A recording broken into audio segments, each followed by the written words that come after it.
Hi all, Wolf Lord Rho here, and oh yes, do we have an interesting one today, the raising of Monarchia. Lorgar, Primarch of the Wordbearers, Roboute Guilliman Primarch of the Ultramarines, and Malcador the Sigillite.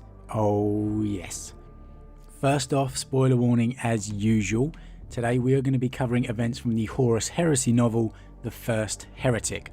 So if you haven't read this novel, then go do so first. I will have a link to the book on Black Library's website in the description for you if you need it. And as I always say, I really recommend you read the novel for yourself first, because that's how you get the most enjoyment out of it, reading the words or listening to them if you go for the audiobook yourself first. Not only that, but that way we help to support Games Workshop and the Great Black Library, as without them, we don't have this fantastic lore to enjoy and discuss. But with that said, let's jump straight in. Okay, so before I begin, this takes place during the Great Crusade before Horus has turned to chaos. And so we come to this, the Primarch said, his voice never rising far above a whisper, because it never needed to. It reached the ears of his closest sons and translated smoothly across the Vox for the rear ranks. And so we come to this, yet still they make us wait for the answers we deserve. Human linguistics couldn't convey the fierce, soulful confidence Lorgar exuded. His slender lips were curled into the crooked half-smile of an impassioned poet, despite standing in the grave of his greatest achievement. In his gauntleted hands, clutched in gold fists that seemed reluctant to raise the weapon, was a Crozius the height of an Astartes warrior. Illuminarum was what the Primarch's one concession to grandeur. The weapon's haft was the cream of ivory, reinforced by a grip of black iron. Its head was an orb of adamantium, stained black for a forge master's touch and decorated with silver-leafed runes. Evenly spaced spikes, the length of human forearms projected from its outer edges, lending the mace a brutish air almost at odds with the philosophical seeker who carried it across the stars. Despite the immense craftsmanship in its forging, Lorgar's Crozius was ostentation utterly without beauty. Entire worlds had been put to the flame by its bearer, while every chaplain of the Wordbearers' Legion wielded its lesser reflection. None of Lorgar's sons, even those who had spent years from his side, were blind to their father's unease. The Primarch cast glances back to the grounded Ultramarines' Thunderhawks, waiting for any signs of emergence. Around his poet's smile was the faint suggestion of black stubble, something Argyle had never seen before on his meticulous Primarch. Lorgar turned away from his sons, now staring down at the impassive gunships, his whisper carried to the entire legion. Guilliman, brother of my blood, if not my heart, come to me and answer for your madness. Lorgar clearly laying his feelings on Guilliman out there.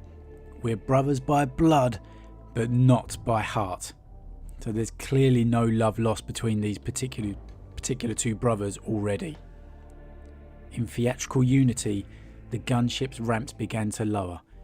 The Legion heard their father's whisper as the Ultramarines showed themselves at last. Bearers of the word, he murmured, soft as snakeskin on silk, stand ready and watch for the first sign of treachery. How ironic that is, that Lorgar suspicious of treachery in this moment, and he actually goes on to be the traitor himself. If anything, this is one of the main events that actually starts him down that dark path. A mere 100 warriors stood opposed to 100,000, facing an ocean of grey armour. A single company of Ultramarines had made planetfall with their Primarch. Even in the gravity of the moment, Argyle wasn't sure whether to be mystified at this display or insulted by it. He settled for both, his irritation rising all the while. You can just imagine the scene here. Across a desolate, destroyed, ruined plain of a former city. A mere 100 Ultramarines lined up before 100,000 word bearers. The tension absolutely palpable. No other sound than just the wind blowing as they're standing there staring at each other. Well, you can feel the tension. The 19th Company, Zathan voxed, watching the Ultramarines' banner waving in the gentle wind. It depicted a rearing white horse with a mane of fire over a series of numerals. Intriguing. Argyle watched the white horse rippling in the wind, trying to discern some significance in the 19th's presence. The creature seemed in motion, the flames of its mane real and burning. The Ultramarines' 19th was well known to many outside Guilliman's legion. Aethon himself commanded an entire Imperial expedition away from his Primarch and was rumoured to be a stern ambassador and shrewd diplomat. Whatever the truth, the captain was trusted with a great deal more responsibility and independence than most other Astartes could ever claim. They are named, Zathan said, for a fire-breathing horse in ancient Macraggian mythology. Aethon was named of a horse that pulled the sun god's chariot across the sky. Argyle resisted the urge to shake his head. With the greatest respect, brother, I couldn't care less. Knowledge is power, the chaplain replied.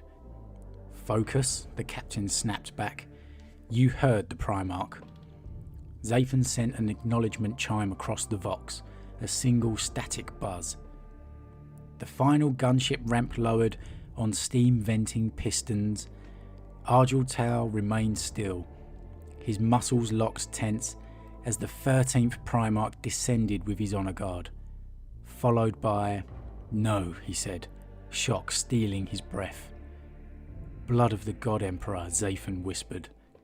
Ahead of them, Lorgar watched with a viper's smile. Malcador the Sigillite. Malcador the Sigillite. Now, this has got to confuse the hell out of the word bearers. They are already thinking, what on earth has got into the Ultramarines here? And now literally, the visible seal of the Emperor's approval is with them. Next to the Primarch, armoured in battleplate of pearl and cerulean, walked a slender figure in unassuming plain robes. Human, utterly frail in Guilliman's massive shadow, the First Lord of Terror clutched a staff of dark metal with rattling chains, topped by a twin-headed eagle. Guilliman, by contrast, was hulking where the Sigillite was sparse. His warplate was the blue of Terror's long-burned oceans, an echo from an age of legend, and edged by gold and mother of pearl, glinting in the rising moonlight. What insanity is this? Snarled Corferon, his voice thickened by emotion too rancid to suppress. Peace, my friend, Lorgar murmured, his gaze never leaving the opposing line of warriors. The answers we seek will soon be ours. Captains, step forward. At the command, 100 captains advanced. Bolters and blades held at ease in gauntlets of grey. 100 chaplains, their gold trimmings and crozius mauls marking them out from the ranks, remained a step behind. Behind the warrior priests, 100,000 word bearers stood at the ready, holding ranks despite the uneven platform made by the pulverised ground. Argyle tore his glance from Guilliman, the Lord of Macragg's noble features as difficult to look upon as his own father's. His eyes were the hardest part to take in. There was no doubt, no speculation, no curiosity, nothing that told of mortal emotion behind the deep-set eyes. The face could have been sculpted from sun-tanned stone, dignity incarnate. The 7th captain repressed a shiver and turned his attention to the Sigillite, too human to fear, yet too influential to ignore. The Emperor's right hand and closest confidant. Here, and apparently supporting the Ultramarines in their destruction of the perfect city.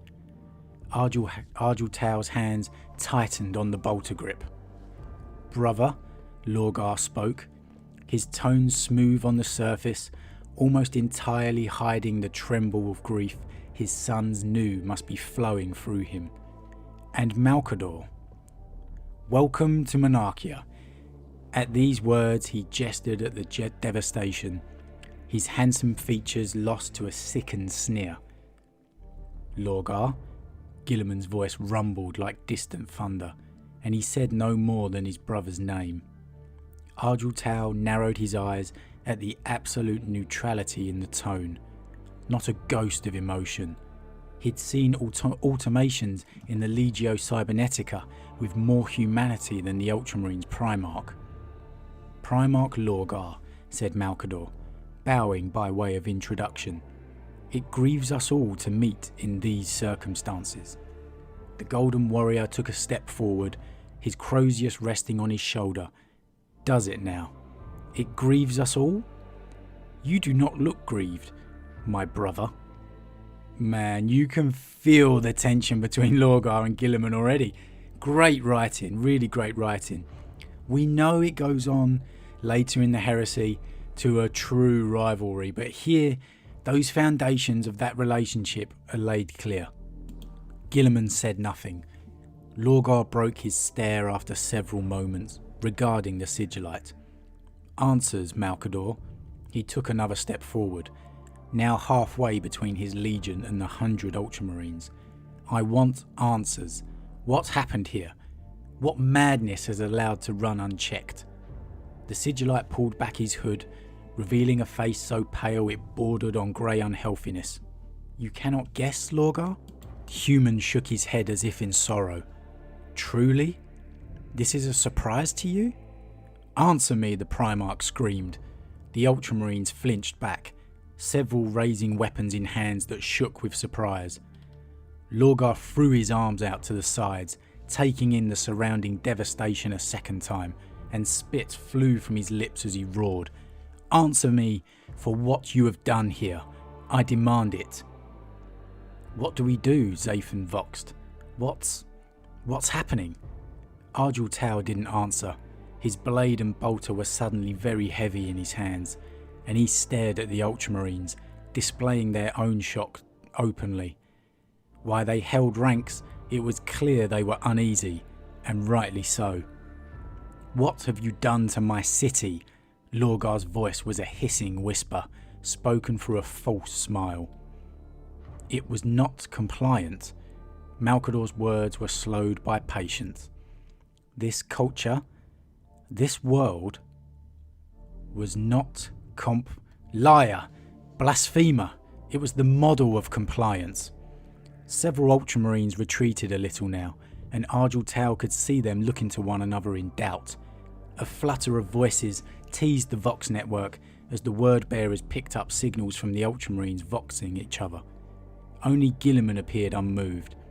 Even Malcador was jarred, his eyes wide and his staff gripped a little tighter as he faced down the Primarch's anger. You have to wonder what's going through the Ultramarines' heads here too. Their confusion is completely understandable. It literally is looking like that they might have to take on another legion here, and a Primarch no less. And again, this thought is completely absurd. That's what we have to understand right now. Never would they assume that they would have to be taken on another legion, and to top it off, there's only 100 of them against 100,000. You know, it's most likely the only Guilliman at the moment, his stoicism in this moment, that's keeping the situation from rising any higher. Lorgar. They chanted my father's name in the streets. Lorgar. They honoured him with each sunrise. Lorgar came closer, his eyes wild, focused like targeting reticules on his father's advisor. Answer me, human. Justify this. When statues of the Emperor adorned every place of gathering. They worshipped him. Malcador raised his head, for he was half the height of both Primarchs. They revered him. He looked up at Lorgar, seeking some sign of comprehension in the giant's golden face. Seeing none, he drew breath again and wiped a fleck of the Primarch's spittle from his cheek. They worshipped him as a god. You plead my case for me? Lorgar dropped his Crozius, letting it fall to the broken ground with a dull thud. He looked at his hands, fingers curled into claws as if he would tear out his own eyes. You stand in the ruin of perfection, and you say yourself this city was annihilated for nothing? Have you travelled the length of the galaxy to show me you have lost your fragile mortal mind? Lorgar, the Sigillite tried again, but the rest of his words never left his throat. Malcador fell in silence, smashed aside by Lorgar's backhanded strike.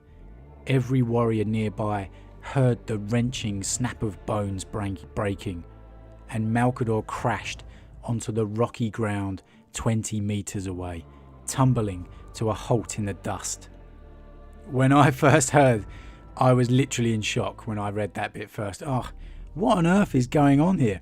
Lorgar has just bitch-slapped Malcador with a backhander and sent him flying 20 metres away, literally breaking the Sigillite's bones. Oh. Face to face with his brother, Lorgar bared his teeth into Guilliman's impassive features. Why did you do this? I was ordered to. By this worm? Lorgar laughed, reaching out a hand towards the fallen figure of Malcador. By this maggot? The word-bearer's Primarch shook his head and stalked back to his own warriors. I will take my legion to Terra and inform our father of this madness myself. He knows. The voice was Malcador's. He rose on unsteady limbs, his words strained and spoken through bleeding lips. Guilliman inclined his head, the barest movement enough to send two of his warriors to aid the Emperor's advisor. Malcador stood, still hunched from the pain, and ordered the approaching Ultramarines away. With his arm outstretched, his staff leapt from the ground a dozen metres away and slapped neatly into his palm. So Malcador has taken the hit. He's clearly in pain, yes, but the fact he's even survived is a miracle at all for a mere human. But then again, I think we know Malcador is far from your normal human. And he's almost crossing universes with his force powers here as well. What? Lorgar said, uncertain he'd heard correctly. What did you say? The wounded First Lord of Terra closed his eyes, using his staff of office as a crutch. I said he knows. Your father knows. You lie. Lorgar clenched his teeth again, his breath coming fast and shallow. You lie, and you are fortunate I do not kill you for this blasphemy. Malcador didn't argue. He closed his eyes, raised his head to the sky, and spoke without sound. Every word-bearer, every Ultramarine, every living being in a 10-kilometre radius heard the man's psychic voice pulsing through their minds. Such was its power. He will not listen, my lord. Not to me. Lorgar froze, his hands a hair's breadth from retrieving his Crozius on the ground. Guilliman's most expansive movement since arriving was to turn from his golden brother, not in disgust as Argel first thought, but without any expression at all. He was simply shielding his eyes.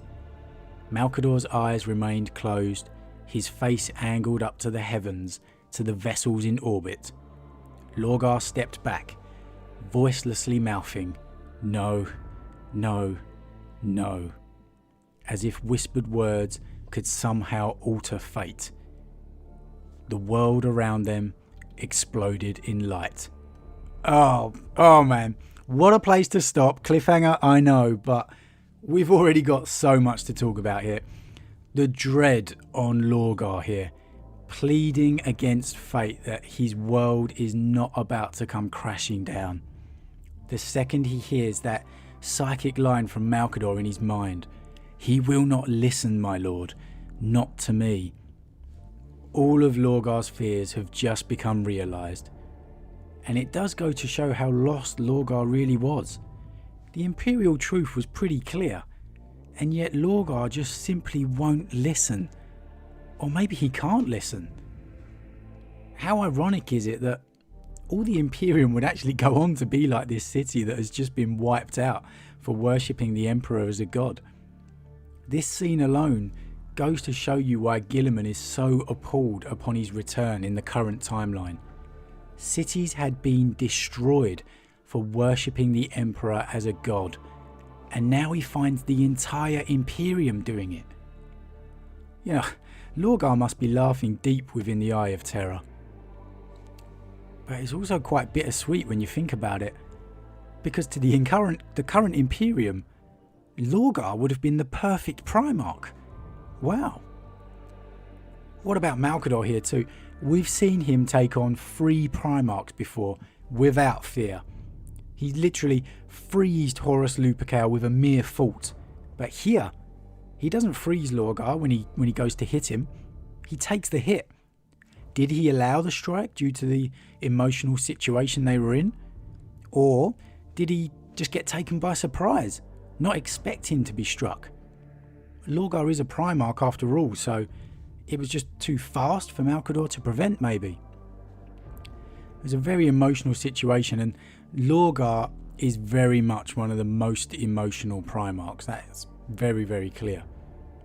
And then you have his complete opposite in Guilliman, betraying no emotions, not rising to his brother's temperament.